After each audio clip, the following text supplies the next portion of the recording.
Hello learners, welcome to learn Hindi through Tamil. இன்றைக்கி நம்ம வீடியோவில் டெய்லி லைஃப்பில் தேவைப்படக்கூடிய சின்ன சின்ன ஹிந்தி வாக்கியங்கள் தான் பார்க்க போகிறோம். நம்ம பார்க்க போகிற எல்லா சென்டென்சஸ்மே மணி ரிலேட்டடானது, அதாவது பணம் சம்மந்தப்பட்ட வாக்கியங்களை ஹிந்தியில் எப்படி சொல்கிறது அப்படின்றது தான் இன்றைக்கி வீடியோவில் பார்க்க போகிறோம். ஸோ வீடியோக்குள்ளே போகிறதுக்கு முன்னாடி நீங்கள் இன்னும் நம்ம சேனலை சப்ஸ்கிரைப் பண்ணாமலே பார்த்துட்ருக்கீங்க அப்படின்னா மறக்காமல் நம்ம சேனலை சப்ஸ்கிரைப் பண்ணி வச்சுக்கோங்க. ஃபஸ்ட்டு சென்டென்ஸ் பாருங்கள். உங்ககிட்ட 500 ரூபாய்க்கு சில்லறை இருக்கா? ஸோ சில்லறை அப்படின்னு சொல்கிறதுக்கு நமக்கு ஹிந்தி வார்த்தை சுட்டா.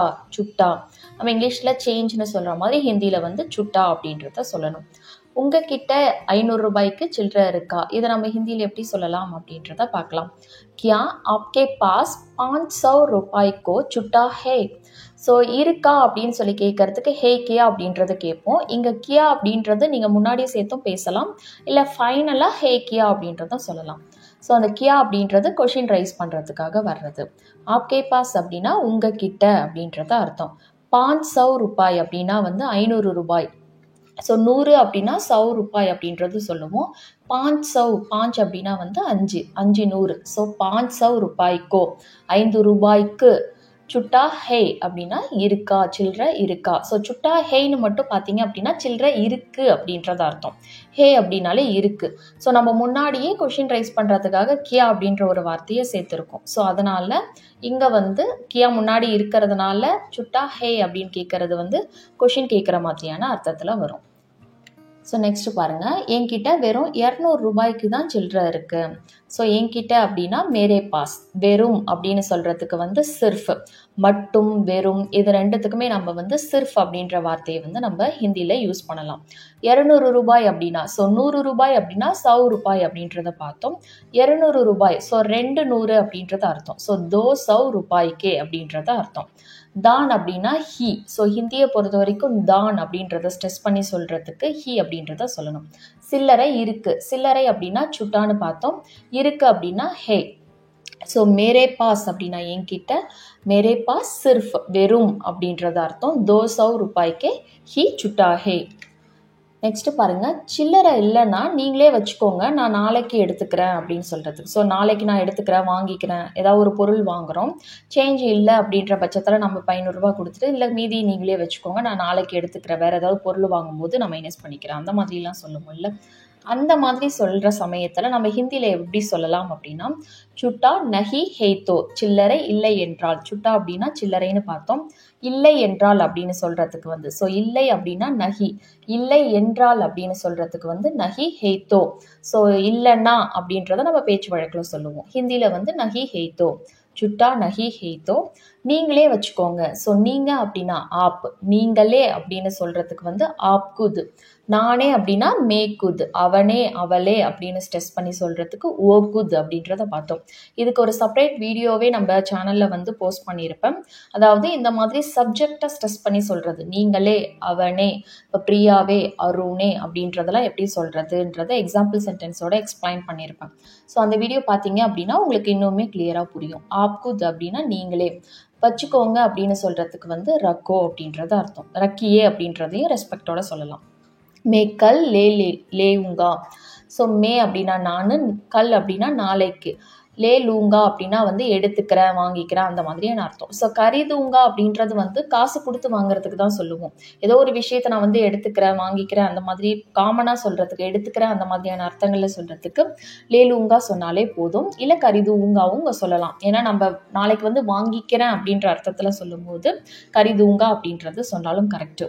நீங்கள் ஆணாக இருக்கிற பட்சத்தில் தான் அந்த ஊங்கா சவுண்டில் சொல்லுவீங்க, பெண்ணாக இருக்கிற பட்சத்தில் ஊங்கி சவுண்டில் சொல்லணும். ஸோ மேன் வர்றதுனால நீங்கள் உங்களோட ஜெண்டரை பொறுத்து அந்த ஊங்கா ஊங்கி அப்படின்றது மாறும். சுட்டா நஹி ஹேத்தோ, சில்லறை இல்லை என்றால்.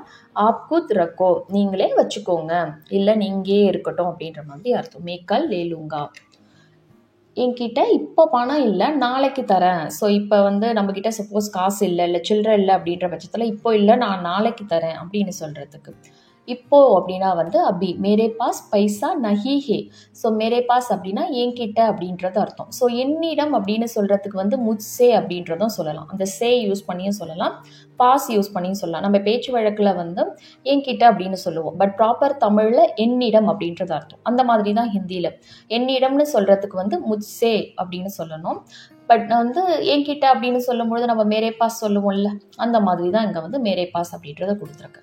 பணம் இல்லை அப்படின்னா வந்து பைசா நஹி ஹே, மே கல் தே தூங்கா, நாளை தருகிறேன். So I will give you tomorrow, இது வந்து ஃபியூச்சர் டென்ஸில் வரும். மே கல் அப்படின்னா நான், நாளை, கல் அப்படின்னா நாளை, தருகிறேன் அப்படின்னு ஒரு ஆண் சொல்கிறாங்க அப்படின்னா தே தூங்கான்னு சொல்லுவாங்க. பெண் சொல்லும் பொழுது தே தூங்கி அப்படின்றத சொல்லணும்.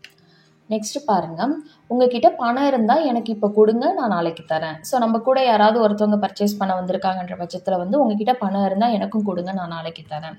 ஸோ உங்ககிட்ட பணம் இருந்தால் கொடுங்க, இல்லைனா வேண்டாம் அப்படின்ற அர்த்தம் தான். ஸோ இது வந்து இஃப் கிளாஸில் வரும். ஸோ அந்த பாசிபிள் இருந்ததுன்னா கொடுங்க, இல்லைனா வேண்டாம், ரெண்டுமே நடக்கிறதுக்கு வாய்ப்பு இருக்குது. ஸோ இந்த மாதிரியான சமயத்தெல்லாம் நம்ம வந்து அகர் யூஸ் பண்ணி தான் பேசுவோம். அகர் தோ கண்டிஷன் யூஸ் பண்ணி நம்ம ஹிந்தியை பொறுத்த வரைக்கும் பேசணும். ஸோ அகர் ஆப்கே பாஸ் பைசா ஹே தோ, உங்ககிட்ட பணம் இருந்தால். ஸோ இருந்தால் தான், அதனால தான் வந்து அகர் தோ அப்படின்றத வந்திருக்கு. உங்ககிட்ட பணம் இருக்குது அப்படின்னு சொல்கிறதுக்கு ஆப்கே பாஸ் பைசா ஹே அப்படின்னா உங்ககிட்ட பணம் இருக்குது. பணம் இருந்தால் அந்த கண்டிஷன் எடுக்கிறதுக்காக தான் அகர் தோ அப்படின்றது, அகர் அப்படின்றது முன்னாடி வரும், தோ அப்படின்றது அந்த சென்டென்ஸை சொல்லி முடிக்கும் போது வரும். ஸோ அகர் ஆப்கே பாஸ் பைசா ஹே தோ ஆப் முஜே அபி பே கரோ. ஆப் அப்படின்னா நீங்கள், எனக்கு அப்படின்னா முஜே, அபி அப்படின்னா இப்போ, பே பண்ணுங்க, பே கரோ அப்படின்னா பே பண்ணுங்க, இல்லைன்னா கொடுங்க அப்படின்னு சொல்கிறதுக்கு தீஜியே அப்படின்றத சொல்லணும். ஸோ ரெஸ்பெக்டோட சொல்லும் பொழுது தீஜியே அப்படின்றத சொல்லுவீங்க. காமனாக ஃப்ரெண்ட்லியாக சொல்லும் பொழுது தேதோ அப்படின்றத சொன்னாலே போதும். கொடு அப்படின்னு சொல்கிறதுக்கு தேதோ. ரெஸ்பெக்டோட சொல்லணும் அப்படின்னா தீஜியே சொல்லலாம். இல்லைன்னா பே கரோ, பே பண்ணுங்க அப்படின்னு சொல்கிறதுக்கு பே கரோ அப்படின்றத சொல்லலாம். நான் நாளைக்கு உங்களுக்கு கொடுக்குறேன் அப்படின்னு சொல்கிறதுக்கு மே ஆப்கோ, நாளை அப்படின்னா வந்து கல் சொல்லுவோம். உங்களுக்கு அப்படின்னா ஆப்கோ, தேதுங்கா அப்படின்னா தருவேன் அப்படின்றது அர்த்தம். இந்த சென்டென்ஸே வந்து ஒரு பெண் சொல்லும் பொழுது மே ஆப்கோ கல் தேதூங்கி அப்படின்றத சொல்லணும்.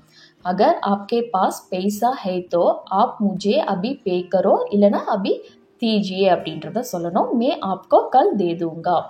நெக்ஸ்ட் பாருங்க, உங்களுக்கு பணம் தேவைப்பட்டா என்கிட்ட கேளுங்க, கூச்சப்படாதீங்க அப்படின்னு சொல்றதுக்கு அகர் ஆப்கோ பைசா சாகியே தோ, உங்களுக்கு பணம் தேவைப்பட்டால் தான்.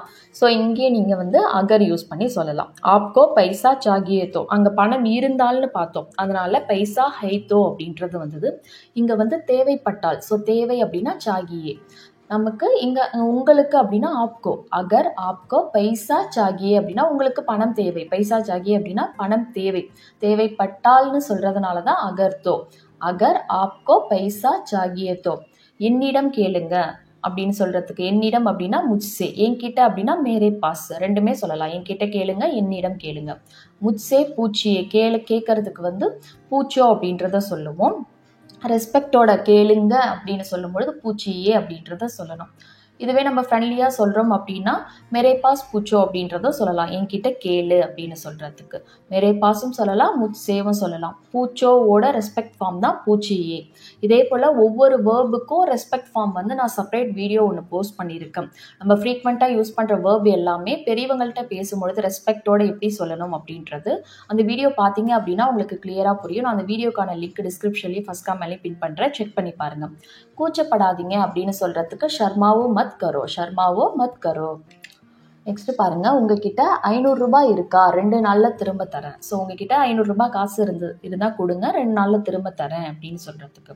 ஸோ கியா ஆப்கே பாஸ், ஸோ 500 ரூபாய் நம்ம ஆல்ரெடி பார்த்தோம், 500 ரூபாய் 500 ருபீஸ்னால் வந்து 500 ரூபாய் அப்படின்றது வரும். ஸோ இங்கே வந்து 500 ரூபாய் ஹே கியா அப்படின்றதும் கேட்கலாம், இருக்கா அப்படின்னு சொல்லி கேட்கறதுக்கு. அந்த கியா அப்படின்றது முன்னாடியும் சேர்க்கலாம், இல்லை பின்னாடியும் சேர்த்து பேசலாம். பட் ப்ராப்பர் ஃபார்மேட் வந்து கியா அப்படின்றது ஃப்ரண்ட்டில் வரும். ஆனால் நீங்கள் பேசும்பொழுது ஹே கியா அப்படின்றதையும் கேட்கலாம்.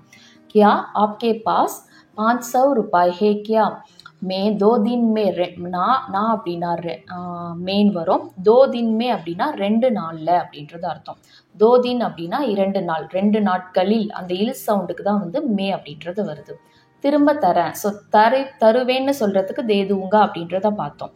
திரும்ப தரேன் அதாவது ரிட்டர்ன் பண்ணுறது. ஸோ ரிட்டர்ன் பண்ணுறதுக்கு வந்து நம்ம ஹிந்தியில் வந்து வாபஸ் அப்படின்றத நம்ம ஆல்ரெடி இந்த வார்த்தையை வந்து பார்த்துருக்கோம். வாபஸ் தேதுங்கா, திரும்ப தந்து விடுவேன்.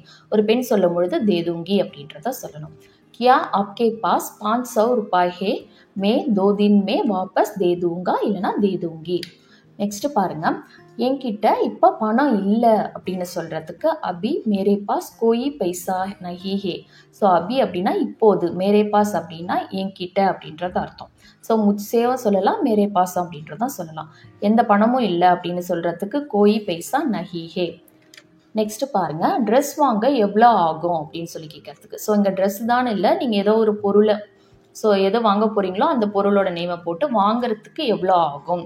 நம்ம பேச்சு வழக்கில் வந்து வாங்க எவ்வளோ ஆகும் அப்படின்னு சொல்லி கேட்போம். பட் அது ப்ராப்பர் தமிழில் வந்து வாங்குவதற்கு அப்படின்ற அர்த்தத்தில் தான் வரும். ட்ரெஸ் வாங்குவதற்கு எவ்வளோ ஆகும். எவ்வளோ ஆகும் அப்படின்னா கித்தனா ஹோகா அப்படின்றத கேட்கணும். கித்தனா ஹோகா. எவ்வளவு ஆச்சு அப்படின்னா கித்தனா ஹுவா. எவ்வளவு ஆகும் அப்படின்னா கித்தனா ஹோகா. ஸோ வாங்குவதற்கு அப்படின்னு சொல்கிறதுக்கு கரீதுனே கேளியே. ஸோ வருவதற்கு போவதற்கு அப்படின்றதுக்கு ஒரு செப்பரேட் வீடியோ போஸ்ட் பண்ணியிருக்கோம். அதே ஃபார்மேட்டில் தான் இது வரும். கரீதுனே கேளியே. ட்ரெஸ் கரீதுனே கேளியே கித்தனா ஹோகா. ட்ரெஸ் வாங்குவதற்கு எவ்வளவு ஆகும். ஸோ நீங்கள் இங்கே ட்ரெஸ்க்கு பதிலாக வேறு எந்த ஒரு பொருளை சேர்த்தும் வந்து நீங்கள் வந்து இதே சென்டென்ஸ் வந்து யூஸ் பண்ணி பேசலாம். ஸோ இந்த வீடியோ உங்களுக்கு யூஸ்ஃபுல்லாக இருக்கும் நம்புகிறேன். வீடியோ பிடிச்சிருந்தால் லைக் பண்ணுங்கள். உங்களை மாதிரியே ஹிந்தி லேர்ன் பண்ணுற ஃப்ரெண்ட்ஸ் அண்ட் ஃபேமிலிக்கு நம்ம வீடியோஸை ஷேர் பண்ணுங்கள். அவங்களுக்கு யூஸ்ஃபுல்லாக இருக்கும். நெக்ஸ்ட் வீடியோவில் பார்க்கலாம். தேங்க்ஸ் ஃபார் வாட்சிங். தன்யவாத்.